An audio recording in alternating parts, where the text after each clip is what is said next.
The same country, the same flag, the same language, but two completely different worlds. Imagine stepping out of the Los Angeles airport on a winter morning. Blinding sun, 22 degrees. People are wearing t-shirts, flip-flops, and drinking avocado smoothies. Vast streets, cars filling wide roads that flow like giant asphalt rivers. Then 5 hours later, you land in New York. The wind cuts your face. Snow covers the sidewalks. People are wearing wool coats, leather shoes, walking hurriedly as if every second delayed is $1 lost. The buildings stand shoulder to shoulder, like people jostling in a subway car. The air smells of coffee, exhaust fumes, and something hard to name, but you feel it instantly. This is a place that does not forgive slowness. Two cities, both in the same country, but it feels like you've just traveled from one civilization to another. And the surprising thing isn't that this difference exists. The surprising thing is how deep it runs. The population density of the Northeast is nearly 1,000 people per square mile. California's is only about 250. The average home in Boston was built in 1963. In Seattle, that number is 1984. It's not a difference of a few years. It's an entire generation. A whole different outlook on life, molded into brick and cement. But the question isn't what these differences are. The question is, why did they happen? Why did the two coasts of the same country become so different? What is it within the geography, the history, the very way the land was settled that created two almost opposing cultures coexisting on the same map? The answer begins hundreds of years ago, and it starts not with people, but with geography. If you open a map of the United States and look at the big picture, you'll see something very strange. America is essentially a continent stretched horizontally, bordered on two sides by two vast, completely different oceans. To the east is the Atlantic Ocean, to the west is the Pacific Ocean, and in between, stretching for thousands of miles, are plains, deserts, high mountains, and lands that, until the 19th century, had seen almost no western footprints. The east and west coasts of America are not just separated by space, they are separated by time. The east coast began to be settled in the 17th century. The west coast didn't truly become part of the United States until the mid-19th century. This means that when Los Angeles was a small village of 5,000 people, Boston had already existed for nearly 250 years. While San Francisco was trying to form its identity, Philadelphia already had its 8th generation being born and raised on the same street, in the same family home. Two lands, two historical paces, and from that, two different souls. To understand why the East Coast became the East Coast, you need to go back to the 17th century. That's when the first English people set foot in North America. They came for many different reasons, but the most common were two things: economic opportunity and religious freedom. Puritans fleeing oppression in England, merchants seeking new markets, adventurers wanting to try their luck in a new land. But whatever the reason, geographical realities imposed very strict limits. There were no cars, no railroads, no electricity. The fastest mode of transport was the horse, and most people couldn't afford to keep one. Therefore, everything had to be within walking distance. And more importantly, every settlement had to be near a seaport, because the seaport was the lifeblood of these fledgling towns, connecting them to Europe, to raw materials, to money. The result was that America's first cities were built according to a logic completely dominated by geography: compact, crowded, and dense. Houses were built wall to wall because land near the port was precious. Streets were narrow and winding because no one had time for planning when they were busy surviving. And cities sprang up close to one another because the distance between seaports on the East Coast was not very large. You could travel from Boston down to New York, then to Philadelphia, then to Baltimore within a few days by coastal ship. New York was founded in 1624, Boston in 1630, Philadelphia in 1682. Within just a few decades, a chain of tightly linked cities formed along the East Coast, trading with each other, arguing with each other, learning from each other. That's why when America declared independence in 1776, the East Coast already had over 150 years of accumulated European history. Harvard was founded in 1636. Yale in 1701, Princeton in 1746. These institutions didn't just educate people. They shaped a particular mindset that valued tradition, respected hierarchy, and believed in the power of institutions built over generations. The East Coast was a place where wealth was accumulated over time. Status came from a family name, from degrees, from networks of connections. It was a society where if you wanted to get ahead, you had to play by rules that had been written long ago. But then America began to look westward. In 1803, a geopolitical event changed the nation's destiny forever. Napoleon, after retaking the Louisiana Territory from Spain, realized that a war with Britain was imminent, and he needed money fast. He had no time to govern a land halfway around the world from Paris. So, he made an offer the Americans couldn't refuse. The entire Louisiana Territory, over 2 million square kilometers, stretched from the Mississippi River to the Rocky Mountains, from the Gulf of Mexico to Canada. The price, $15 million, roughly 4 cents an acre. Overnight, the United States nearly doubled in size. But that part was still not the West Coast. The West Coast remained out of reach. In the 1840s, the British still controlled the Pacific Northwest. Mexico held California, New Mexico, and Arizona, and Texas was an independent republic. The map of the United States still had a large corner missing in the West. And this is when an idea emerged that changed everything. Not a policy, not a law, but a belief. It was called Manifest Destiny. The belief that Americans were divinely ordained to occupy the entire North American continent, from the Atlantic to the Pacific coast. It was not an opinion, not a choice. It was a sacred mission. This was not a harmless idea. It was the justification for dispossessing dozens of native tribes of their land. It was the driving force behind the wars with Mexico. It was the fire that fueled America's westward expansion, an expansion that did not stop until the sound of gunfire reached the shores of the Pacific. And as Americans poured westward, it's crucial to understand who was going. These were not the successful people, not those with good jobs, stable families, and secure social positions on the East Coast. Those people had no reason to take the risk. The journey west, especially the famous Oregon Trail, was one of the harshest treks humans have ever undertaken. Deserts, mountains, hostile terrain, a lack of water, a lack of food, a lack of everything. The journey lasted for months, and it's estimated that about 10% of those who started that journey never reached their destination. So, who was willing to take that risk? Not the people who were winning the game of the old society, but those who were losing. The unemployed, the indebted, the outcasts, the adventurers, the dreamers who couldn't find a place in the established order of the East Coast. The westward migration itself was a massive natural filter. It selected for a specific type of person, one who valued opportunity over stability, freedom over safety. Geography had chosen the people, and the people had created the culture. But then in 1848, everything exploded. On January 24th, 1848, a man named James Marshall was working at Sutter's Mill in California when he saw something glittering in the stream: gold. Just weeks after California officially became a US territory following the war with Mexico, the news spread across the country like wildfire. And when that news reached people's ears, it triggered something primal in the human heart: the desire to get rich overnight. Hundreds of thousands of people left everything behind and set out.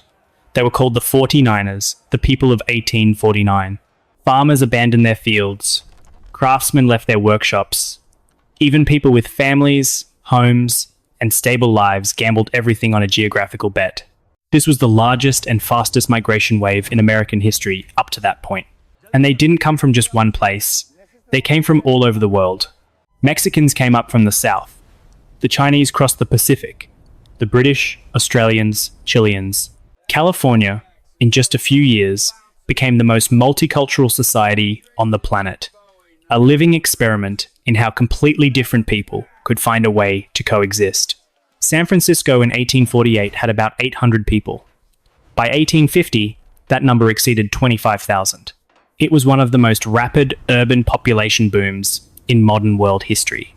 But here is the most important thing. the vast majority of them did not find gold. And when they didn't go home. They stayed. And they built something else. People didn't go home simply because there was nothing to go back to. The bridges had been burned. The farms had been sold.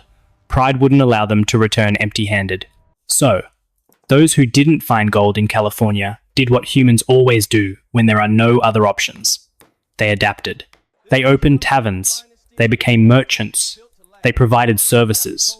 They became the foundation of a new society built entirely on the logic of those with nothing left to lose. And this is the core point forged by geography. Because the West had no past to protect.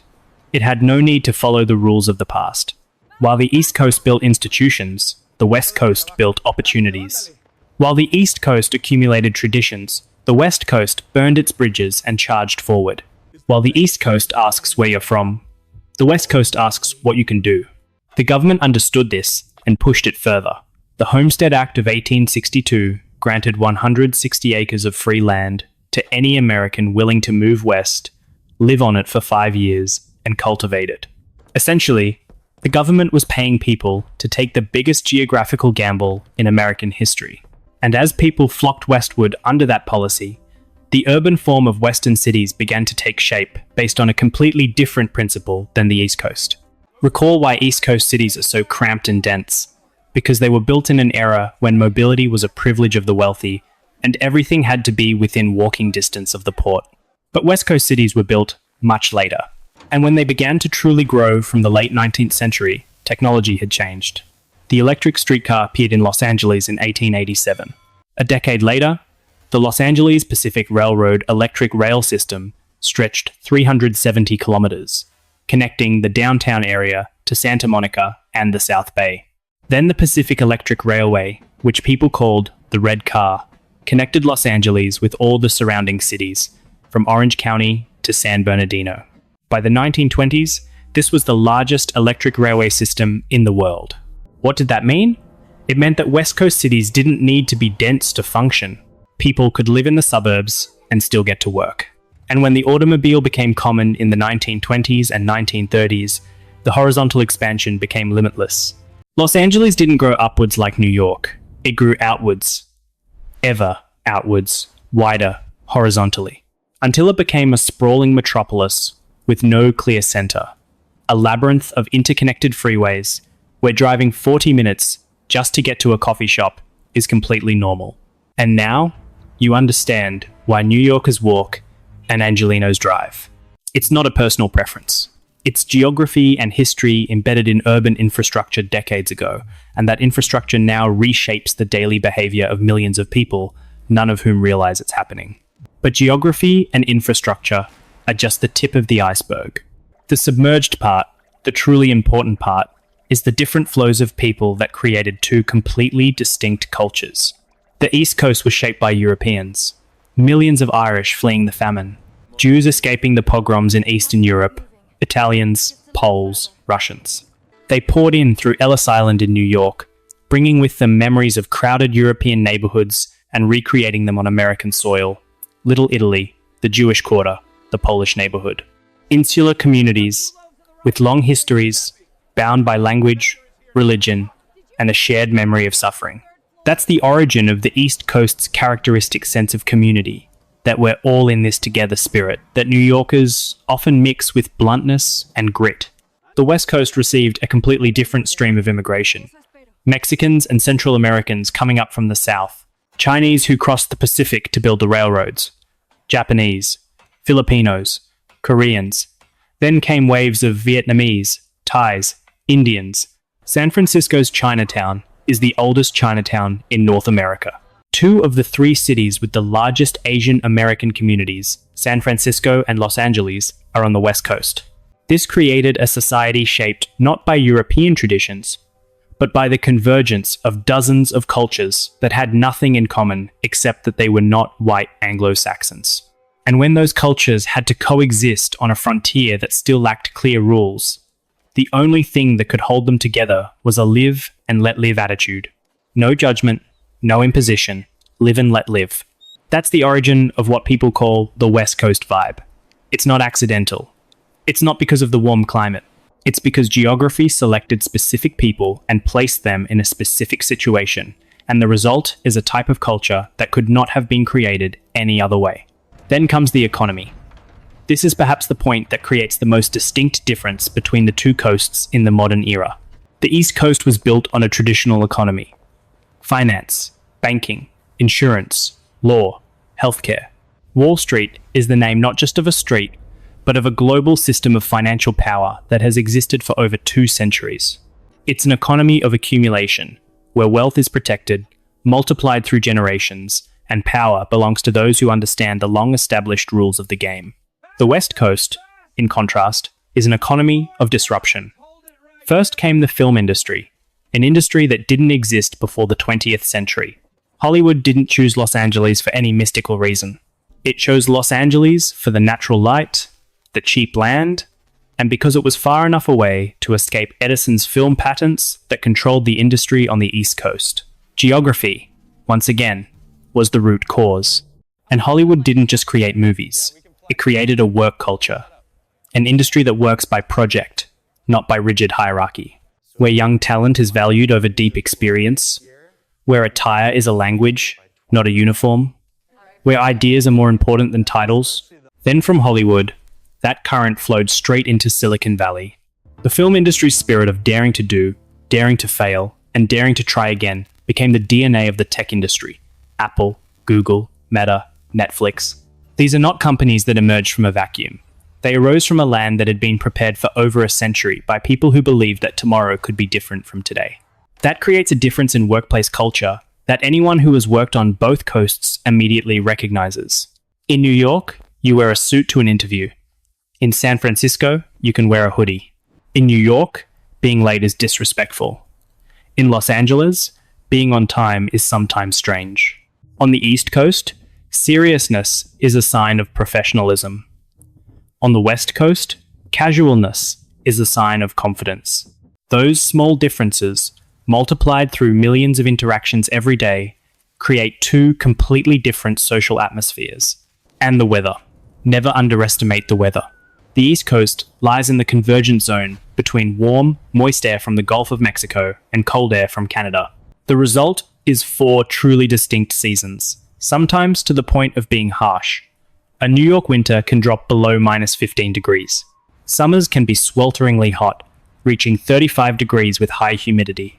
Winter storms, snow-covered roads, tropical storms from the Atlantic sometimes sweep through in the fall. People living in that climate develop a specific type of character. They learn to prepare for the worst. They learn to move quickly because standing still in the cold is unbearable. They build sturdy buildings, good heating systems, and transportation infrastructure that can withstand snow and ice. The urgency, the hustle of the East Coaster, is partly an evolutionary response to the environment. The West Coast, especially California, is protected by the Sierra Nevada and Cascade Ranges. These massive mountain ranges block most of the extreme weather from the interior. Meanwhile, the cold California current flows down from Alaska along the coast, cooling the coastal air and preventing temperatures from climbing too high, even in summer. The result is a climate so mild it's almost unreal. Los Angeles averages 284 sunny days a year. The average temperature in January is 14 degrees. In July, it's 23 degrees.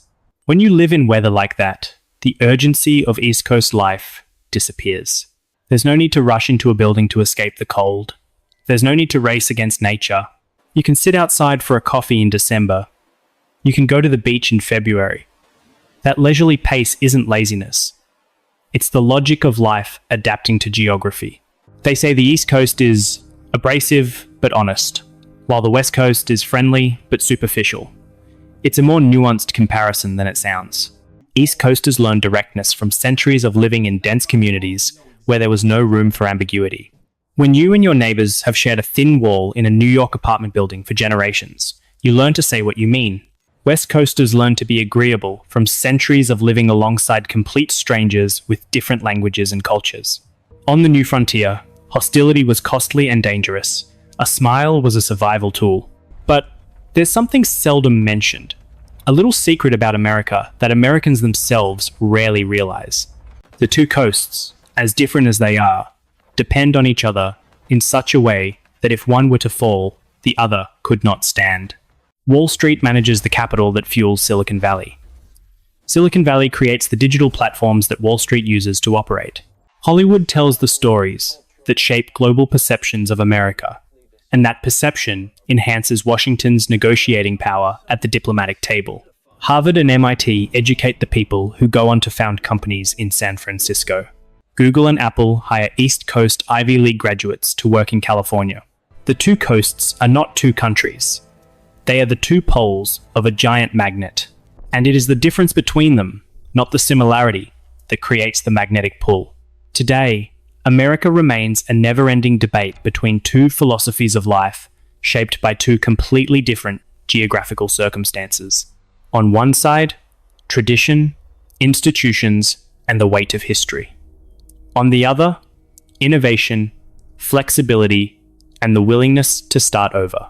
Both are America, but each represents a different answer to the same question. When people are given land and freedom, what will they build? The East Coast says, they build that which lasts. The West Coast says, they build that which no one has thought of yet. And perhaps it is the tension between those two answers, sustained by geography and fueled by history, that is what keeps America a place the whole world is still watching.